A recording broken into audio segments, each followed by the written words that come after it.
अब बात करेंगे कुछ बदलते मौसम की। तो मियां चन्नू में गर्मी अरूज पर है।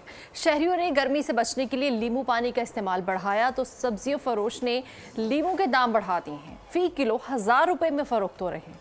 मजीद बताएंगे इस बारे में एजाज अहमद। बिल्कुल, हमारे यहाँ जब भी किसी चीज़ की मांग में इजाफा होता है तो उसके रेट फौरी तौर पर बहुत ज़्यादा बढ़ जाते हैं और वो मार्केट में नायाब होकर गायब हो जाती है। मैं इस वक्त मियां चन्नू की सब्ज़ी मंडी में मौजूद हूँ और बात कर रहा हूँ नींबुओं की। नींबू इस वक्त मंडी में 1000 रुपये पर केजी सेल हो रहा है और जो आगे दुकानदार लेके जाएंगे वो तो इससे ज़्यादा ही सेल करेंगे।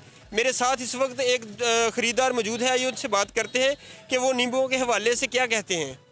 जैसा कि आपको पता है कि दिन ब दिन गर्मी बढ़ती जा रही है और प्यास भी लगती है, तो शिकंजी पीने को दिल करता है। तो हम घर से नींबू लेने के लिए आए हैं। तो नींबू का रेट 1000 रुपये किलो है। नींबू देखने की हालत भी नहीं है और अब क्या कर सकते हैं हम, पिया क्या कहाँ पे जाए, सादे पानी भी 1000 रुपये किलो है ये।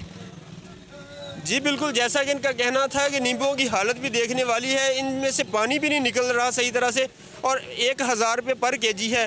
तो हुकूमत वक्त को चाहिए कि इसकी तरफ तवज्जो दे और इसके रेट फौरी तौर पर कम करे ताकि अवाम शिकंजवी गर्मी के मौसम में शिकंजवी पी सके। जी सब्सक्राइब करें और बेल दबाएं ताकि कोई खबर रह न जाए।